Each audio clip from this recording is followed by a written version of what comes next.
If you're planning to move from Illinois to Kenosha, stop. Because there's certain things that some people just don't tell you. Sure, it sounds great. Lower taxes, bigger yards, a slower pace of life. We've helped dozens of families make this move from Illinois to Wisconsin. And we don't want you to be caught off guard when you make this move. Let's make sure that's not you. So getting into it, the most important aspects of moving from Illinois to Kenosha are the downsides. In this video, we are going to go over some downsides of moving to Wisconsin from Illinois. It's not always sunshine or rainbows or unicorns. That's right. And sometimes one of the movers is actually surprised by one of these things that are on the list. We're Chad Aalia Scott. We helped hired Illinoisans make that move into Wisconsin every week.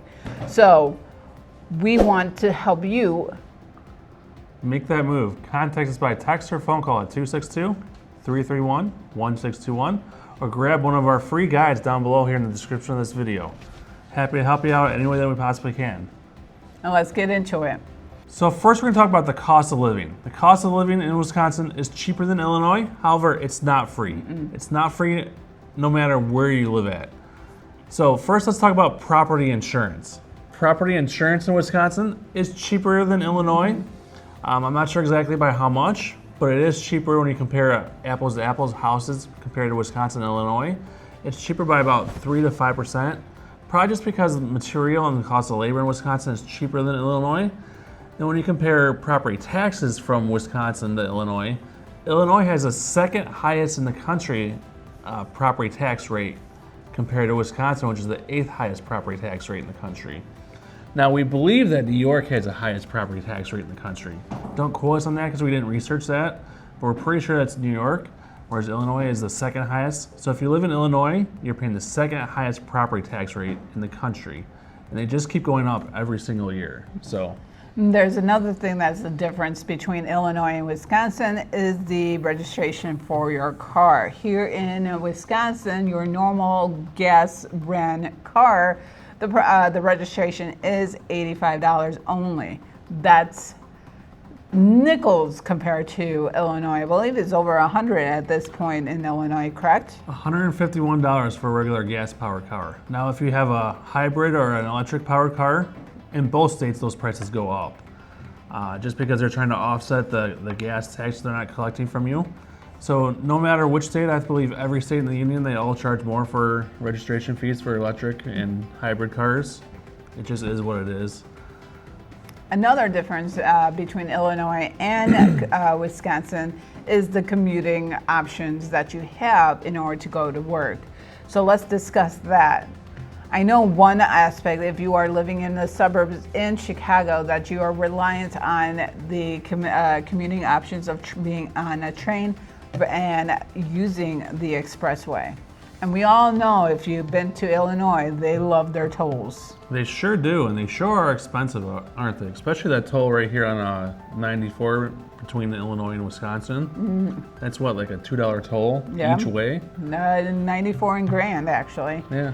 So, and then not only with the tolls, we're going to be talking about the bottleneck and the constant construction of hopefully widening those areas, but I feel like they just love their construction. I feel like both states just do construction, just to do construction, just for the heck of it. Hey, at least it's good job options for people. But let's talk about tolls first. How many tolls does Wisconsin have right now, Alia?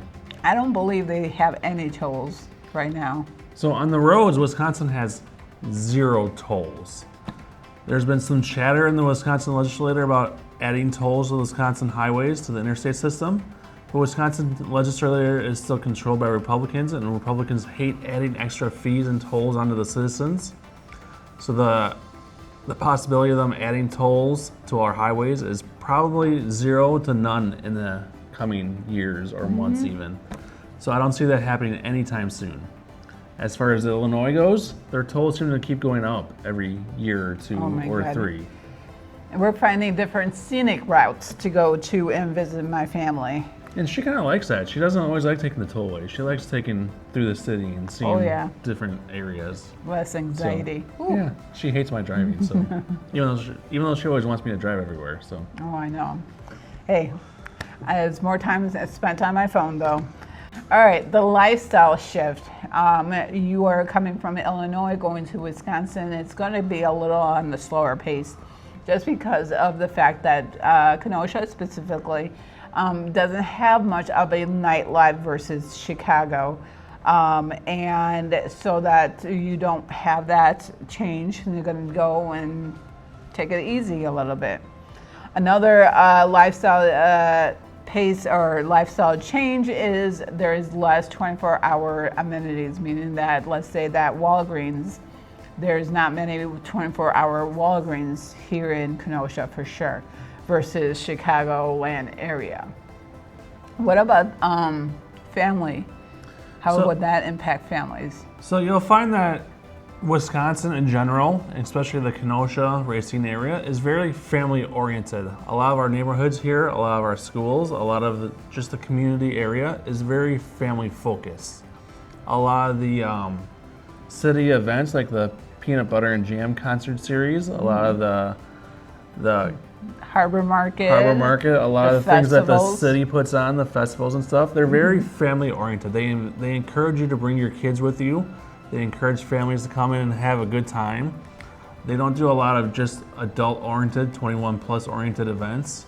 Whereas in the bigger cities like Chicago, it's a little more family questionable, I guess you could say, for some of the events. They don't always encourage you to bring your family to some of the events. Or it's late at night past the kids' bedtime. Yeah. And I'm not saying it's sourdough or cookies, but it depends on your lifestyle and where you are at that point in your life. Yeah, it's not necessarily a bad thing. Some people like the adult-only things. You know, we were at a point in our lifestyle where we only want to do the adult-only things, and that's perfectly fine. That was 20 years ago. And that's perfectly fine. But you know, when you're at a certain age, you don't want to do the adult-only things. You want more family-friendly events. Exactly. So if that's what you're looking for, then you know the slower pace of life, the Wisconsin lifestyle, is something that you may want to look at. That slower pace of life. And along with the slower pace of life and increasing your family dynamics, you'll get more housing. Let's talk about real estate, obviously, because this is a real estate channel. It is? It is. And you'll get more house and more yardage for your dollar when you do move over to Wisconsin. But many homes are actually older and lack basement spaces here in Kenosha specifically, kind of thing. So if you have a lot of stuff that you want to store, most of our houses don't actually have a basement. They'll have a crawl space. Well, it depends on the area too. You True. know, if you're closer to the lake, it may not have a basement. It just kind of depends on the area and whether or not it has a basement. Certain areas, if you're really close to the lake, they don't have a basement just because it tends to flood a lot. So, but a lot of our houses do have basements. So it's not like Texas or Florida where like none of the houses have a basement. It depends on the area that you're looking in. And then if you are interested in our video, Lake Life versus I-94 Life, we will tag it into one of those cards so that you can get more of a feel of what areas Kenosha is better suited for your lifestyle as well, and which area is perfect for your basement. And let's talk about inventory. How is our inventory looking like, Chad? So right now in July 2025, when we're shooting this video, we're seeing a slight market shift right now. It's kind of shifting to more of a neutral or even market, where it's still a very strong seller's market, especially here in the Kenosha Racine area. But we're starting to see houses with more days on market. We're starting to see more price changes on market. But inventory is still tight. We're starting, sellers still have the upper hand. Buyers still don't have a lot of choices. So if you want to buy a house, you have to move quickly. You have to have that pre-approval ready. You have to be ready to go. Illinois is a little bit slower. It's still a seller's market in Illinois, but they're a little bit slower. You have a little bit more time in Illinois usually, depending on where you're at in Illinois. I mean, you have a little bit more time just because, like, you in a real estate transaction, you will need to utilize a real estate attorney and to look over documents, and that's where the time comes from. Is they have to take that time to read all through the document, make sure you're safe, and make sure the buyer or the seller are safe in that transaction. There's also selling real estate that's an added cost to the sellers in Illinois. And buyers, both sides usually have to have an attorney. So that's an added cost to both buyers and sellers is hiring their own attorney. Whereas Wisconsin, unless you want an attorney, you don't have to have an attorney to buy or sell real estate. And in Illinois, technically you don't need an attorney. It's just very strongly encouraged to have an attorney. And if you don't use one, it's kind of really difficult to go through the process without one. So I encourage all my buyers and sellers in Illinois to go ahead and hire one. It's not super expensive. It's $500 to $700. Depending on the attorney. And it's usually money well spent, so. Exactly. So the school district, we're shooting this here in my classroom here in Kenosha, one of the schools in Kenosha. But not all Kenosha schools are equal. And the boundaries keep changing and get confusing for newcomers. It get confusing for her, and she's a teacher in the district. Exactly. So that's one of the downsides here in Kenosha, that the boundaries keep changing. Maybe every year, every 2 years, so that people get confused of where the schools are good. What we do recommend for you to use is called Great Schools, or the local Facebook parent groups, and ask for recommendations. One of the pluses about the school district is that we have an open enrollment policy. Obviously, it's limited time only. To apply for that other school if it's outside your boundary school. That's actually one of the good things about the Kenosha district, to be able to move to a different school when you do not want to go to your boundary school. Of course, limited time only. I actually had a parent who tried to register their kid to a different school past the deadline, and they were really upset. So I always encourage to make sure you look at the timelines or deadlines. So we kind of touched on this earlier in the video, but let's talk about some of the taxes and utility differences between Illinois and Wisconsin. So when you're buying or selling a house, you go through something called title work, and the title company's job is to go through everything and make sure that there's no surprise liens or tax assessments on the house. A tax assessment is when the city's doing like road work out in front of your house or sidewalk work. They place a tax assessment against your house, and they say that we're doing we're replacing sidewalk in front of your house. And because we're doing this work, we're gonna make you pay for it by placing a tax assessment on your house. That's fun. And we make you pay for it over let's say 5 or 10 years. We don't make you pay for it all at once, but we make you pay for it over 5 or 10 years. Now when you go to sell that house, you pay off that assessment with the proceeds of your house. Now, title's job is to find that assessment, and you pay for that whole assessment at closing with the proceeds of your house. No one wants that surprise at the end. Now, occasionally, because a lot of people don't always look at their tax bills, they just, it's in escrow, and your mortgage company just pays your tax bill. You don't always realize that you're paying a special assessment on your house. At closing time, when you're going through your closing disclosure, you're like, hey, there's a surprise tax assessment on my property. I didn't even know that this was on here. And it surprises you. But that happens in both states. It doesn't just happen in Illinois or Wisconsin. It happens in both states. But all cities do tell you about the assessment. They send you letters. They tell you that it's going to happen. They tell you when it's happening. They tell you how much it is. Just pay attention to your mail. Make sure that you're getting the notices.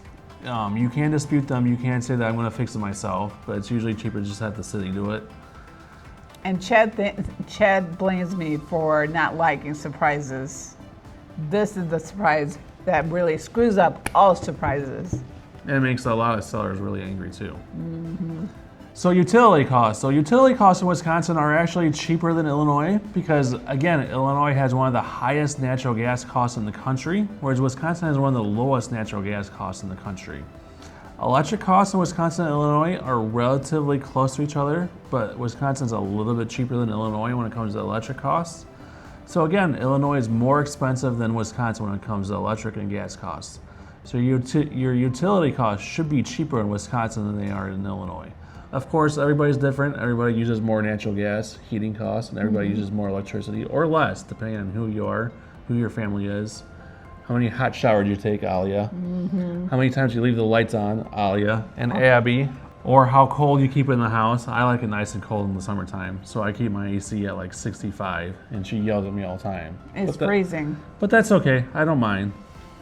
All right, so let's talk about the local laws here in Wisconsin versus Illinois. So there are a lot of parking rules that we have to abide by. The snow removal times that during heavy snowstorms that you cannot be parking on the street so that the snow plows can go through. There is also the alternate parking areas. What months are they, Chad? You have to abide by alternate side of the street parking November 1st through April 30th, I believe, is when it starts. Pet licenses. In Kenosha, you have to have a specific tag that you pay to the city for your dogs or cats to have to register them in Kenosha. Cell phone laws while driving. I believe Illinois just dropped a cell phone law recently. So in Illinois, starting July 1st, you can't even touch your cell phone while you're driving. If you touch your cell phone, I believe the ticket is like $400 plus. I could be wrong on the exact amount, but it's a pretty hefty fine if they catch you even touching your cell phone while you're driving. Which is great because we don't need that many distracted drivers on the road. We don't. All right, so the community norms here in Wisconsin, there's a lot of block parties. What is a block party, Chad? So a block party is typically when you live in a neighborhood and somebody in your neighborhood says, I want to have a party with all my neighbors. And they like block off their block, so like the end of their street and the other end of the street, so no traffic can get through. And usually they'll invite like the local fire department, so they'll send like a fire truck, maybe a cop car or something, and they'll just have like a party. Maybe they'll do a bouncy house, maybe they'll do a barbecue. Every neighbor will bring something to pass, share a dish. And they'll just have a little like afternoon party. They'll have games out for the kids to play. I actually see quite a few of these around Kenosha and Pleasant Prairie. I don't see as many as I did in the years since we moved in. I think they've kind of slowed down a little bit, but I still see, I don't know, probably 3 or 4 throughout Kenosha and Pleasant Prairie every July and August. There's actually a couple of them coming up, actually. Yeah. I'm kind of excited because I've never actually participated in these block parties, so I am excited to attend one. So we will see how well I do, or we'll go live during that time. What do you think, Chad? Yeah, they're a lot of fun. I remember doing them as a kid. Our block did one when we moved to our second house. They're a lot of fun. You get to know your neighbors really well. You get to know them better. The kids usually have a lot of fun, especially if they know the other kids on the street. So I think they're a lot of fun. There's another thing that Kenosha offers or doesn't offer is a lot of HOAs. There are still some HOA subdivisions, but it's not a heavy HOA county, which is great. I understand the reason why we need the HOAs to make sure we have a certain level of standards that comes to the properties that are in that subdivisions. However, HOAs can cause some issues, making it difficult to, let's say, put up a fence or whatnot. You have to go through a process. I know that my parents had a hard time with their HOA because they left their garbage cans out for more than a day. So those little things can cause a rough patch between the property owner and the HOA president or the committee in itself. So, but that's the best thing about Kenosha. It doesn't have that many HOA. So a lot of people that move here to the Kenosha area love it, and we really think that you will too. But there are a few things that you should definitely do before you move to the Kenosha area. Come here and drive around. If you have a specific area that you want to move to, drive that area. So let's say you want to move to the Whitecaps area or the Arbor Ridge area. Drive around that area. Look for people that are out walking their dogs, maybe just taking a walk, taking a stroll, and try and talk to them. You know, most people in the Kenosha area are pretty friendly. Get a feel for it, and maybe get a feel for the different parts of Kenosha, because you may be a lake life person, but you go there and you just don't like it, like the feel or the vibe to it, and you may have change. Who knows? But one of the most important things that you should be doing is to contact us, and we can help you through any type of decision in regards to real estate. We're really good at helping you decide whether or not you're a city person or whether you should move west of the I. Maybe you're more of a county person instead of a in the city Kenosha kind of person. A lot of our clients who actually moved out, and we moved up from Illinois 14 years ago, and I wish we actually walked or drove around for a little bit before we got settled here, but I don't think it was a bad decision for our part. I really love it here. Whether you're thinking of crossing that border or you already started packing those boxes, we help people every week, just like you, with their move to Wisconsin. If you want a smoother or smarter relocation experience, give us a call or shoot us a text at 262-331-1621 or grab one of our guides down below in the description of this video. We're here to help you anytime that you're ready. We can't wait to talk to you. Have a fantastic rest of your day, and we'll see you in the next video. But before we go, Chad, I want to see which one of these items that we went over surprised you the most, and drop it down in the comments before you leave. All right? That's a good one. I like that. Have a good one. See you in the next video.